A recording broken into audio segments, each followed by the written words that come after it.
Hello, everyone, and welcome. Thank you for watching.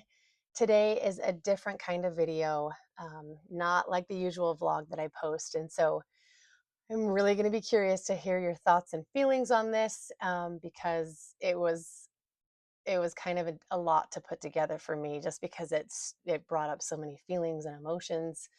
Um, I would say, as you all know, but maybe not everybody knows that 3 years ago in August of 2022, my husband left us and decided he did not want to be married anymore, decided that he wanted to live a different life. And since then, I I have been, I guess, hit with a gag order. I don't know any other way to put it. But I have been silenced by the court system and by his counsel, and I'm done. That gag order is lifted, and I am ready to talk. I am ready to tell my story from my own mouth, and I want you all to hear it because you have all been here for me through it, and you watched it in real time as it happened.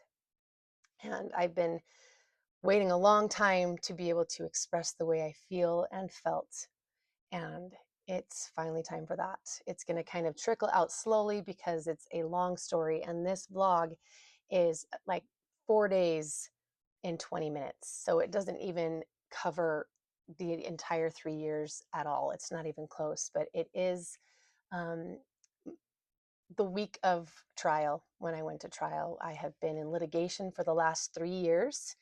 And so just getting to trial was a huge accomplishment. I think when people talk about going to court or having a hearing, it's typically with a commissioner who is not a judge, not a sitting judge anyway.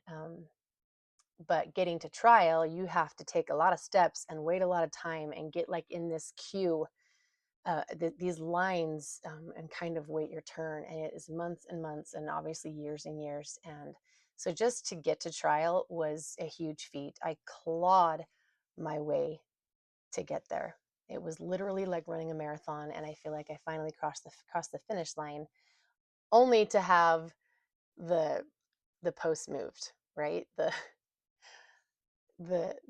finish line has actually been pushed further back, and I'll explain that. But here I'm documenting what happened in trial, or kind of the process of what it means to go to trial and what you have to do and how you have to present your stuff. And it shows me talking to my experts and to my lawyers and to friends, and the late nights and the early mornings and the preparation. And my hope is that it can help someone else who might be entering this realm of hell. I really think that there is a special little corner in hell called family court, because it was a horrible experience and a devastating one, and I couldn't speak about it. I couldn't tell any of you what was going on, and it pained me because I felt like I owed it to you. Because, like I said, you saw it with me, you sat through it with me, and you wondered and waited alongside me. And I'm so thankful for your patience, because I do feel like you deserve to know. And believe me, I've been wanting to tell you. I just had to kind of wait for the green light, because there are times when, if you say something, literally everything was used against me. And I want to be able to help other women who might be, or men, because this is protective parents, not just moms. I want to help other people who might have to go through this experience to know that something that you might say can get your kids taken from you. There are corrupt people involved. You have guardian ad litems and custody evaluators and therapists that are court affiliated that you have to go see. You're ordered to go see. You are ordered to comply. And if you don't do those things, then they have the power and the control to make decisions for your life that you never thought possible. And I know I'm not the only one that went through this, and there are people that are going through it right now. So I kind of wanted to show you what family court, or at least trial, was like. Just the little bits that I could show, the preparation and the behind the scenes, because I couldn't actually really film in the courtroom, obviously. But here it is. I'm sure there's going to be lots of questions. I have a lot of questions, but I wanted to fill you guys in on what went down on May 8th, 9th, 12th, and 13th with Mother's Day in the middle and Maycember in the middle and all of the kids' concerts and performances. I'm telling you, the cortisol is like up to my eyeballs after editing this, and it doesn't even scrape the surface. So, the surface, not the service. There's nothing about this that was service oriented.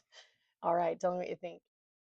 Today is September 18th, 2025, and I am showing footage of my prep for trial, which was in May, just a few months ago, May 8th, 9th, 12th, and 13th. It was a 4-day trial. And here you see me sitting with my domestic violence national expert, Dana Tingey, who helped me strategize and coached me through trial. She helped me learn how to present myself in front of a judge. She helped me present my evidence in a way that was um, eloquent and proper and all things etiquette, because there are methods of doing it right in court. And she was there to help me all along the way. We spent all night long preparing and getting things ready and in order and kind of preparing myself the night before trial. And I could not have done this without her. She was absolutely pivotal and essential in my case. And here you see us the next morning, same clothes, just a little bit more tired, going over the same things, preparing, getting ready, and even preparing and talking and discussing and strategizing while we were working out. We needed to get some blood flow going. And then, of course, we're still at it while we're having some breakfast, and she's literally just telling me what I need to do, how I need to present myself, how I need to speak with the judge, and answer only what is asked, and don't offer any more information than is required. And then I had to go home and prepare everything. So in this clip, I am putting all of my binders together. It's kind of like an evidentiary binder where I am hole punching. I am putting things in order. I am documenting real evidence and putting my exhibits together and putting post-its on and getting all of just the paperwork so it's easy to find if I should need it during trial, so that I can just hand it right over to my attorney if he's like, okay, where's this and where is this? Or if I have something to add, I'll say, does this work? And how about this? And it was a lot of work and it was a lot of time. And it was almost like a scrapbook of sorts of my trial. And here's footage of me just burned out, dead tired, on overload. I still have a bunch of kids to take care of who just went swimming at the hotel. And here I am walking into my lawyer's office with all of the binders, everything prepared, right into Christensen Law. I cannot say enough about these men. They were good and honest men, and I really feel like they represented me well and they had my best interest, even though there were things I would fight them on and things that I didn't understand and I'd get frustrated. I know that they had my back. And here I am sitting in pre-trial, which was super nerve-wracking, back in the conference room strategizing. As you can see, I'm just pacing, left and right and left and right. I'm sure it was so annoying. It looks a lot worse than it was, especially in fast motion, but I cannot sit still. The nerves are high, the anxiety is high. Dana and Wes and Steve are working for me and fighting for me and finding ways that we can allow evidence that was dismissed and trying to get reports in that were filed untimely because of the opposing counsel's lack of getting it to us. Here I am with my good friend Heather, who is also in her own court case, and strategizing again with Dana and filling her in on our pretrial, which was a horrible experience. And here you have the binders that I worked so hard on. I mean, it is just packed full of the social media like things that I found, bank statements, a history of who he was as a person and his childhood and what it was like being married to him. I have got like the medical information, documented notes. I was documenting everything, the bills that I've had to pay that haven't been paid or have been sent to collections, notes from doctors. I mean, you name it, witness statements. Here's another huge binder. mostly financial. It has our financial declaration in there, summary of my deposits and the money that I made through affiliates, and therapy that I was required to go to at Unified Family, which I do not recommend. And then another binder full of more stuff. This one is on financial abuse and the maternal deprivation that it caused, at least going to trial, and into his expenses and my expenses and things that should count and things that shouldn't count. I had deposits from the money that he made because we did discovery during litigation, and I've got Utah Heat and all the benefits that I was applying for, and WIC and food stamps and everything I could do to help myself to survive because I didn't have enough money. And here is the deposition, which was a 4-hour process for both of us. I had to go through one, and so did he, and it was equally as horrible as everything else. All right, so now it is time to go to the courthouse. Wes encouraged me to come in and just kind of get a feel for what it will be like. There is opposing counsel on the other side, so it was kind of awkward. We're both being really quiet and whispering, but I'm just kind of getting a sense of what it's going to be like in trial. And so it's not so nerve-wracking the day of. We're going through all the digital files. There's the clerk. And I am just kind of soaking it in, but also trying to never remember this. He let me sit on the stand to, again, get a good feel for what it would be like, calm the nerves a little bit, settle my nervous system. That's right where the judge will sit in trial. And there's opposing counsel talking to Wes. That's a computer that would be used for me if I need to see something. And here we are right in the courtroom, followed by a little bit more of instruction and advice from Wes Hutchins, who was my co-counsel along with Steve Christensen. This room was kind of a special place, maybe sacred place, because I feel like I did a lot of praying in here, asking for help and listening to these men. Following up, I went home and continued with more documentation, highlighting, putting tabs on, writing things down to remind myself on page 4, here's this quote. On page 18, here's this section where this was said or where I found this. And it's kind of embarrassing, but you can see every now and then I start picking my lip. And it's nerves. And it is my obsessive compulsive, just, in action, in full effect right here, picking at my lip. Nervous, right? Every time I think about it. I'm laying my clothes out here, kind of seeing what will be the best thing to wear. Dana recommended neutral colors, and I didn't have very much. Okay, I truly don't I need to wash this. I don't have a lot. This dress is from Ivy City. It's brand new. Probably too flowery. This one is also probably too flowery, but they're pretty.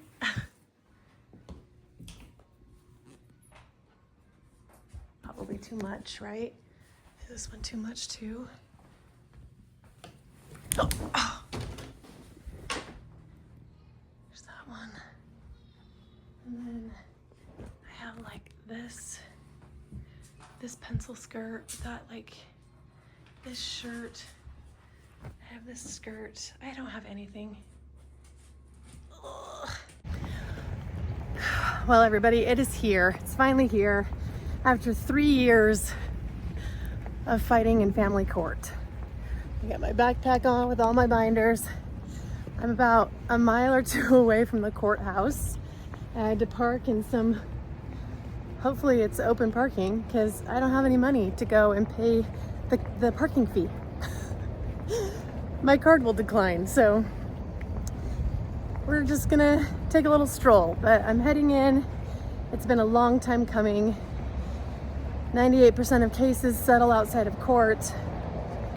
I'm in the 2%. So they call it high conflict. Well, really, there's one party that makes it high conflict, but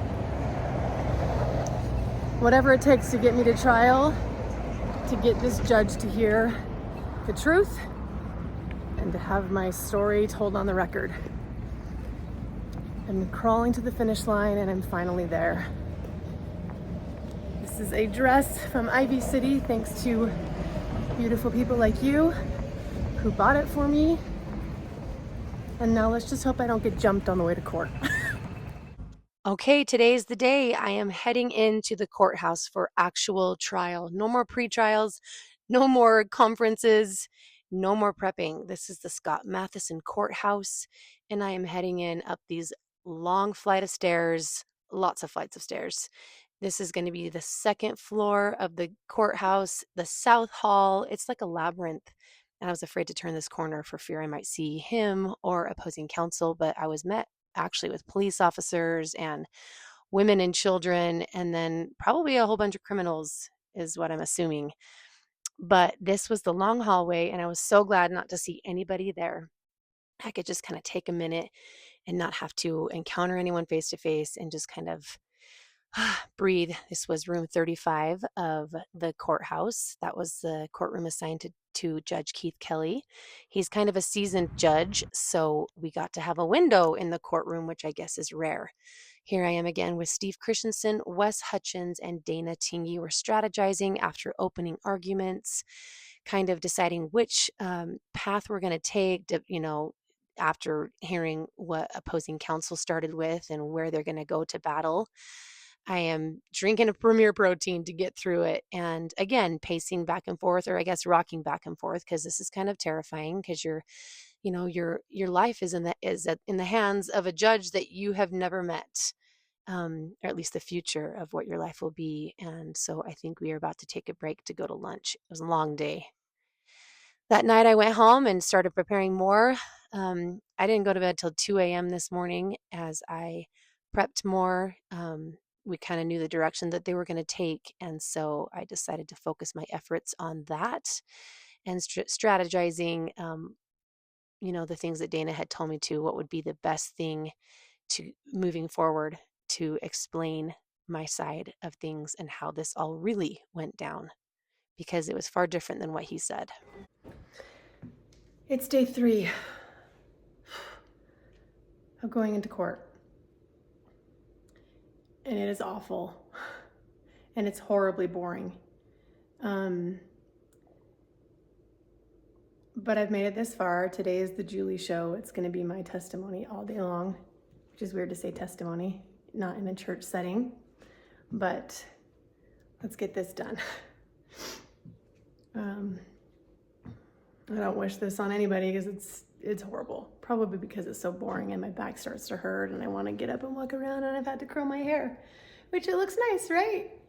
But who has time for that every morning? I haven't been able to work out in 4 days, and let's just get this done. Day 2 of trial. I can finally introduce her. It's Dana Tingey. I could not have done this without her. She is a national domestic violence expert, and she has walked me through this whole process. I'll talk more about it later, but we are heading in for day 2 of trial. Down the long hall. Okay, so here we are on day 3, again in the conference room, having somewhat of a lunch because I see my Premier Protein there.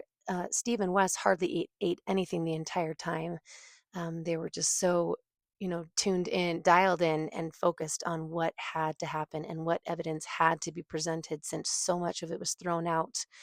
None of my witnesses were able to speak. They were all slashed, and so were his. Like, this judge just wanted to hear the direct truth from me, from him, from my lawyers and his. And we finally finished out the day. I'm driving home with Dana, just wasted. It just takes so much out of you. I think it's because my nervous system was on high alert the entire day for the last 3 days now. Mother's Day had just passed. We're in traffic, and I'm just trying to breathe and remember that it's going to be over soon. Well, I was on the stand for like 5 hours today, so that sucked. But it's nice to get outside and get some fresh air. I'm in my little Harmony concert attire after a long day of testifying, objections, overrulings, sustainings, evidence being admitted and admitted, inadmissible, and about to go sing with my little choir, which will be great because I need to feel a little bit of Jesus after this 4-day trial. We have one more day tomorrow of closing arguments and a little bit more testimony, but you guys, this process has sucked, but it was necessary and it had to be done. And about 98% of cases settle outside of court. I was in that 2%. When people say, oh, I went to court, they're probably typically meaning that they had a hearing with a commissioner. That's one thing I've learned, because you don't really see a judge until you get to trial. And I waited 3 long years to get to trial.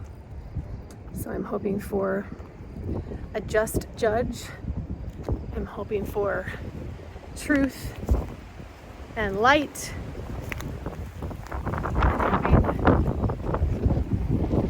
for a new chapter to begin.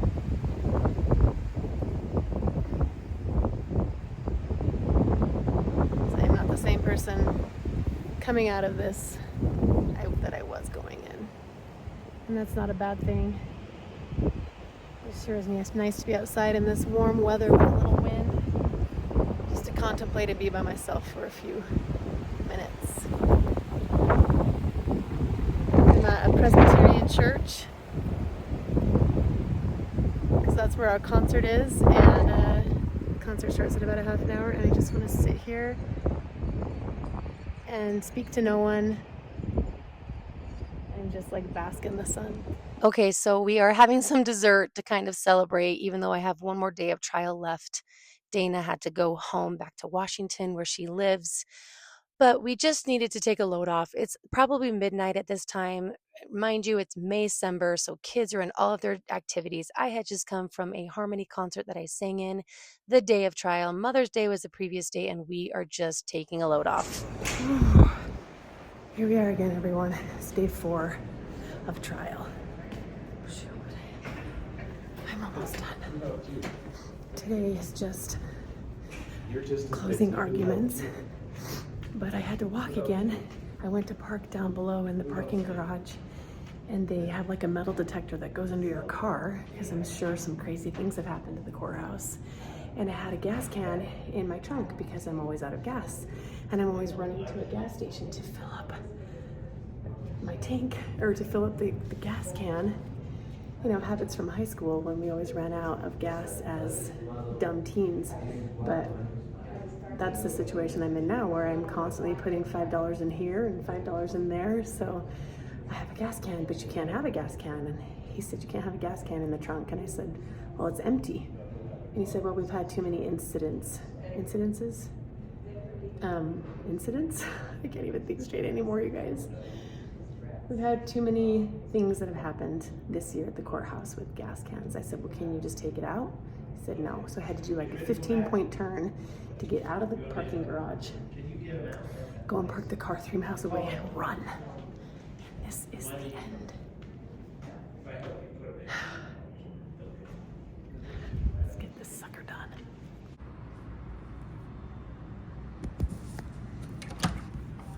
So this is the room that we've been coming in. Oh, it's just automatic lights. To kind of strategize, discuss. And right now I'm just gonna kind of chill. Got 10 minutes to spare. Anyway, I know this was like a very fast throw it at you kind of, you were kind of drinking from the water hose as opposed to a sprinkling system, because I have had a gag order in effect for 3 years. So now that I've been able to finally document some of the things that have happened, and this has only been 1 week of stuff after 3 years, get ready for kind of a download of everything that went down over the last 3 years of this absolute nightmare. It's almost over. Today we'll be in the courtroom from about 10 to 1:30. Alex will be called to the stand again for cross-examination, and then both attorneys will give closing arguments And then I go back home, right back into the grind of Maycember. But I much prefer Maycember over this hell. Okay, so there you have it. I'm sure there's tons of questions. I don't have all the answers. What I do know is that the judge did make a ruling. It's not like in the movies where he nails down his hammer and tells you what he thinks. He actually goes and reviews and reads and re-listens. So we didn't get our ruling for another 2.5 months after this May trial. We got our ruling on July 23rd, and it was a great ruling. And I will share that when I can. Um, but, once you, like I said, reach the finish line, now the finish line has moved because the opposing counsel and opposing party does not like the ruling. And so everything has been objected. So now we go back to court November 7th. And I'm floored, but I guess this is just how court works. They just keep you in it and drag you along the way and take all your money and financially cripple you. And the prevailing party that wins is usually the party that has the most money. So that was my experience. I go back to court November 7th, and I hope that the judge maintains and holds his ground with the ruling that he made. Um, and I'm so grateful for the judge that we had. And I'm so grateful for Wes Hutchins and Steve Christensen with Christensen Law, and mostly for Dana Tingey, who walked side by side with me um, and coached me on how this all works and what it takes to prevail. And I'm proud of what I did. I stand by what I did and what I had to do to defend myself and my children and for the truth to come out. And hopefully I will get to share the results with you of what goes down in November, because this isn't over. I'm still in the trenches. I feel like half of my body is out of the trenches, but my legs are still inside, kicking and trying desperately to get out. And once I do, I'm telling you what, I am going to run for the hills, just run, and hopefully never have to return to family court again. The corruption and the conspiring men and women behind the scenes who are destroying families financially and emotionally and making women and children feel unsafe. So, this has been my experience. It's super short, like it's 4 days in 20 minutes. If I could only explain the last 3 years that I experienced. And I will explain that in my podcast, the Julie Jepson podcast. It's available on Apple, Spotify, all of the major platforms, where me and Carly are going to break it down and kind of get into more of the nitty gritty, but maybe not so much the dirty. As much as I want to tell you all of it, I'm trying to have enough dignity and self-respect for me and to kind of refrain, because I know that my future self will be proud of my current self for withholding things that don't need to be shared, but things that I really want to share. So stay tuned.